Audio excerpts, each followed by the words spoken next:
అదే RTV app వార్తల్ని క్షణాల్లో చదివే అవకాశం ఉంటుంది. ఒక న్యూస్ పేపర్, ఒక టెలివిజన్ ఛానల్ మీ చేతుల్లో ఎప్పుడూ ఉంటాయి. వైసీపీ నేత బరిగెల కోటేష్ తిరువూరు నుంచి రెబల్ ఎమ్మెల్యేగా పోటీ చేయాలనుకుంటున్నారని తెలుస్తుంది. ప్రస్తుతం కోటేష్ ఉన్నారు.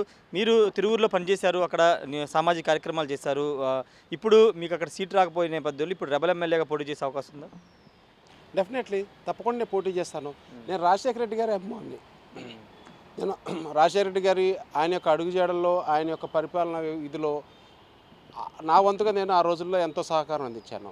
అదే క్రమంలో అతని కొడుకైన రాజశేఖర రెడ్డి గారి కొడుకుకి జగన్మోహన్ రెడ్డి గారికి 2014, 2019 రెండుసార్లు నా వంతుగా నేను పార్టీకి పనిచేశాను, ఆయన ముఖ్యమంత్రి కావాలన్న ఉద్దేశంతో. 2019 ఎలక్షన్స్లో ఏం జరిగిందనేది అది ప్రపంచాన్ని అందరికీ తెలుసు. నాపై అప్పుడున్న తెలుగుదేశం మాకు వాళ్ళు దాడి చేసి భయంకరంగా కొట్టి నా కారు నన్ను ధ్వంసం చేసి చాలా ఇది చేశారు. మరి అది జగన్మోహన్ రెడ్డి గారు గుర్తించలేదు. ఎందుకంటే కష్టపడి పనిచేసే వాళ్ళకి ఉండదు. ఇక్కడ అంతా ఏంటంటే షోయింగ్ చేసే, పార్టీలో షో చేసి ఇది చేసే వాళ్ళకి ఉంటుంది. యాక్చువల్గా దానికి కూడా మీకు ఉదాహరణ చెప్తా. తెలుగుదేశం పార్టీ ఆఫీస్ దగ్గర ఒక డస్ట్బిన్ బయట పెట్టారు. ఆ డస్ట్బిన్ తీసుకొచ్చి తిరువూరులో పెట్టారు. అది అర్థమైందా మీకు?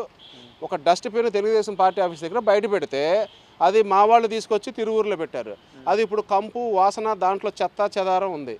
మరి అది అక్కడ తిరువూరు ప్రజలు గమనించేసారు అది డస్ట్బిన్ అని. ఎందుకంటే 3 పర్యాములు ఓడిపోయి ఒకసారి అక్కడ గతంలో జరిగిన ఎన్నికల్లో మంత్రి జవహర్ గారిని గెలిపించలేన ఇది అతని సంగతి అందరికీ తెలుసు.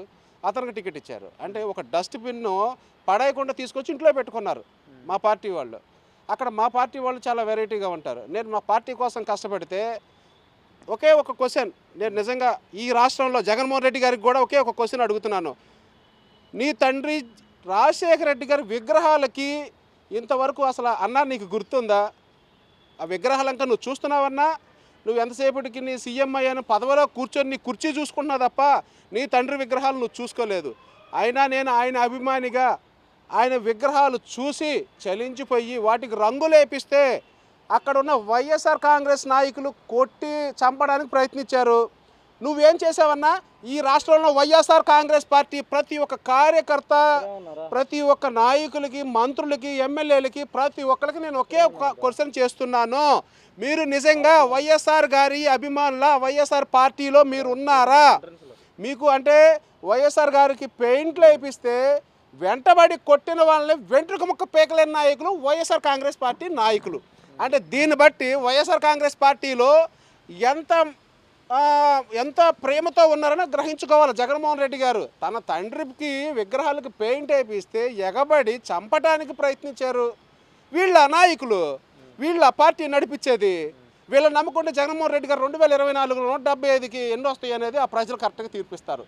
ఒక చిన్న ఉదాహరణ ఇది ఆలోచించండి. నేను పార్టీ కోసం పనిచేసిన దాంట్లో ఒకే ఒకటి చెప్తున్నాను. ఇంకొకటి, వెనగడప దగ్గర ఒక బస్సు ప్రమాదశాత్తు జస్ట్ మిస్ అయింది. ముఖ్యమంత్రి గారిని అమ్మనా బూతులు తిడుతున్నారు, పార్టీని తిడుతున్నారు, ప్రభుత్వాన్ని తిడుతున్నారు. ఇది చూసి చలించలేక నేను వెళ్ళి ఇది చేస్తే మా పార్టీ వాళ్ళు నన్ను కొట్టి నన్ను చాలా డిస్టర్బ్ చేశారు.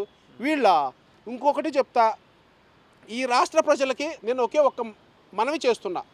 వైఎస్ఆర్ కాంగ్రెస్ పార్టీ నాయకులు మా తిరువూరు నియోజకవర్గంలో ఒక ముస్టికుంట విలేజ్లో ఒక దళిత మతి స్థిమితం లేని అమ్మాయిని 10 నెలలు రేప్ చేసి 6 నెలలు కడుపు చేస్తే ఏమీ చేయలేని ప్రభుత్వం జగనన్న ప్రభుత్వం అని నిరూపించారు.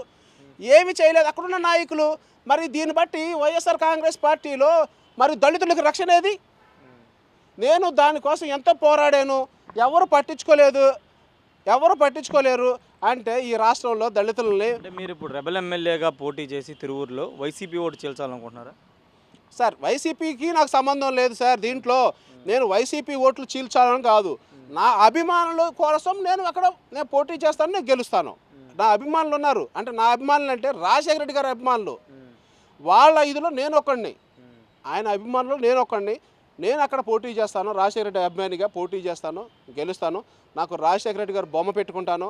నేను బొమ్మ అవసరమైతే నా గుండెల్లో పెట్టుకొని ప్రతి ఒక్కరిని ఓటు అడుగుతాను. ప్రతి ఒక్కళ్ళు నాకు ఇవ్వటానికి నాకు మళ్ళీ ఇప్పుడు నేను ఎలా ఇచ్చేసినా కూడా పార్టీలతో వీటితో సంబంధం లేదు. రాజశేఖర రెడ్డి గారి అభిమానులు బ్రహ్మాండ మెజారిటీతో తిరువూరులో నన్ను గెలిపించడానికి సిద్ధంగా ఉన్నారు. మీరు రెబల్ ఎమ్మెల్యేగా పోటీ చేసే బదులు కాంగ్రెస్ పార్టీ ఇప్పుడు రాజశేఖర రెడ్డి సిద్ధాంతాలతో షర్మిల ముందుకెళ్తున్నారు, కాంగ్రెస్ పార్టీ నుంచే పోటీ చేయొచ్చుగా. అంటే నేను ఈ పార్టీ మారి మళ్ళీ ఆ పార్టీలోకి వెళ్ళానని చెప్పేసి అంటారు. ఎందుకంటే ఇక్కడ మా పార్టీలో, మా సొంత పార్టీలో చెప్తున్నాను కదా, నేను పార్టీ కోసం పనిచేస్తే నన్ను చేయనీయకోకుండా అడ్డుకుంది మా పార్టీ వాళ్ళు. చిన్న ఉదాహరణ చెప్తా. గతంలో కాంగ్రెస్ పార్టీ తరపు నుంచి అక్కడ మా సోదరి పనిచేసింది. మళ్ళీ ఇప్పుడు రక్షణ నిధి 2 పర్యాములుగా పనిచేశాడు. ఒక తిరువూరు నియోజకవర్గంలో రోడ్లు సరిగా ఉన్నాయా? రోడ్లు ఉన్నాయా? అసలు అక్కడ ప్రజలు ఎంత ఇబ్బంది పడుతున్నారు. నేను నిజంగా చెప్తానంటే తిరువూరు నియోజకవర్గ ప్రజలు వాళ్ళు చాలా అమాయకులు. వాళ్ళు ఎప్పటికీ కూడా ఏ ఎమ్మెల్యే వచ్చినా ఎవడొచ్చినా కూడా ఏం చేసినా చేయకపోయినా వాళ్ళు సర్దుకుపోతున్నారు.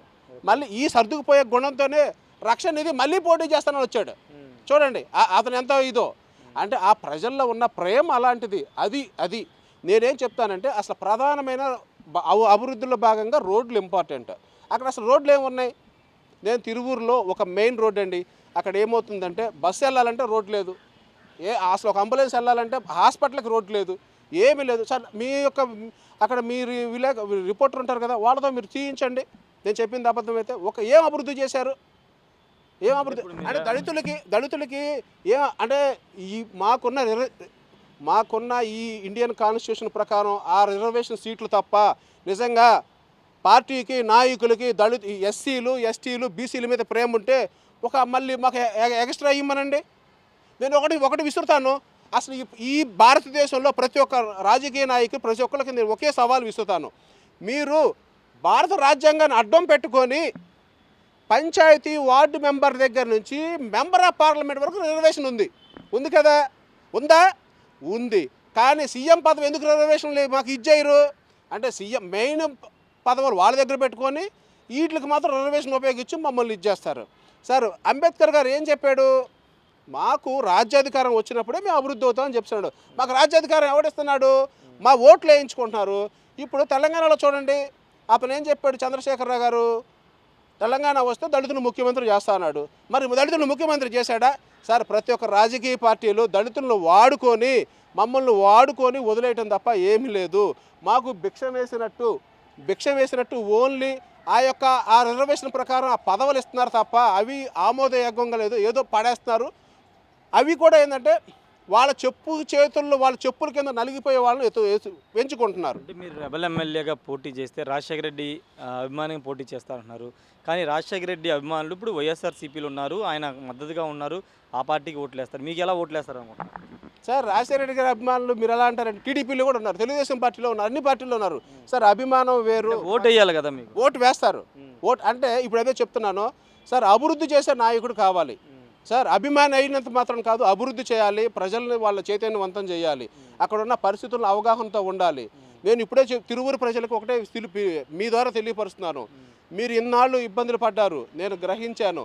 ఇప్పుడు రాబోయే ఎన్నికలకి ఎవడైనా మిమ్మల్ని ఓటు అడగడానికి వస్తే చెప్పు తీసుకొని కొట్టండి. ఎందుకంటే ఆల్రెడీ చెప్పులు తీసుకొని కొడుతున్నారు. ఒక డిబేట్లో తెలుగుదేశం పార్టీ అయినా చెప్పు తీసుకొని కొట్టాడు. ఈ తెలుగుదేశం నుంచి వైఎస్ఆర్ కాంగ్రెస్లోకి వచ్చిన ఒక అతను లోకల్ అని చెప్పి 30 years ఇండస్ట్రీ అని చెప్తాడు. ఆయన మరి తెలుగుదేశంలో గతంలో 3 సార్లు పోటీ చేసినప్పుడు పాకిస్తానా, చైనానా, రష్యానా, లేకపోతే ఇంకెక్కడి నుంచి వచ్చాడా, అప్పుడు లోకలే, ఆయన ఓడిపోయాడు. ఇలాంటి నాయకులు మిమ్మల్ని ఓటు అడిగితే మీ సమాధానం ఈసారి మీ ఇంటి గుమ్మం తొక్కని కూడా చెప్పులు తీసుకొని కొట్టండి. ఎందుకంటే మీ యొక్క అమాయకత్వం, మీ యొక్క మంచితనాన్ని వీళ్ళు ఆసరాగా తీసుకొని ప్రతి ఒక్కళ్ళు తిరువూరు నియోజకవర్గంలో ఎమ్మెల్యే అయ్యి వాళ్ళ స్వార్థాల కోసం మిమ్మల్ని వాడుకుంటున్నారు. దయచేసి నేను తిరువూరులో ప్రధానమైన సమస్య రహదారి. ఎవరికి ఏ ఒక్క వ్యాపారస్తుడికి, ఏ సోదరుడికి ఏ ఒక్క ఇబ్బంది లేకోకుండా అసలు ఒక్క అంగుళం ఒక ఇటుకరాయి కూడా పగలగొట్టకుండా సమస్య పరిష్కారం చేస్తా. ఎలా అంటే విజయవాడ నుంచి తిరువూరు వెళ్ళి రెబల్ ఎమ్మెల్యేగా పోటీ చేసి గెలుస్తారు అనుకుంటున్నారా? సార్ పక్కా గెలుస్తారు. నేను గెలవక ఇంకెవరు గెలుస్తారు? అక్కడ ప్రజల్ని మీరు కనుక్కోండి. మీరు ప్రజల్ని కనుక్కొని వాళ్ళ యొక్క నాకు ఆదరణ ఎలా ఉందనేది మీరు స్పందించి మీరు నాతో మాట్లాడాలా. నేను ఇంత ఇచ్చేసి నేను రాజశేఖర రెడ్డి గారి అభిమాని, నేను గర్వంగా చెప్పుకుంటా. నేను రాజశేఖర రెడ్డి గారి అభిమాని. నేను రాజశేఖర రెడ్డి గారి అభిమాని అంటే అతనికి ఒక క్యారెక్టర్ ఉంటుంది, అర్థమవుతుందా? నిన్నగాక మొన్న వచ్చినోడికి మా పార్టీ గురించి మాట్లాడే అర్హత ఉండదు. ఇది ఇది ఓవరాల్గా చెప్పేది రెబల్ ఎమ్మెల్యేగా పోటీ చేస్తానని బరిగెల కోటేష్ చెప్తున్నారు. ఇప్పటివరకు అనేక సామాజిక కార్యక్రమాలు తిరువూరులో చేస్తారు. ఈయనకి కాకుండా సీటు నల్లగొట్ల స్వామిదాస్ కేటాయించడం, ఇప్పుడు రెబల్ ఎమ్మెల్యేగా పోటీ చేస్తానని బరిగెల కోటేష్ చెప్తున్నారు. ఖచ్చితంగా గెలుస్తాను, దళితులకి అన్ని పదవులు ఇస్తున్నారు కానీ పదవుల పేరు చెప్పి పూర్తి స్థాయిలో అధికారం వాళ్ళు అనిపిస్తున్నారు కాబట్టి ఖచ్చితంగా ఆ దిశగా పోరాటం చేస్తానని కూడా బరిగెల కోటేష్ చెప్తున్నారు. Camera person నానితో Rayesh RTV Vijayawada నుండి. మరిన్ని వీడియోస్ కోసం ఛానల్ ని సబ్స్క్రైబ్ చేయండి, లేటెస్ట్ అప్డేట్స్ కోసం వాట్సాప్ ఛానల్ ని ఫాలో చేయండి అండ్ లింక్ డిస్క్రిప్షన్ లో ఉంది.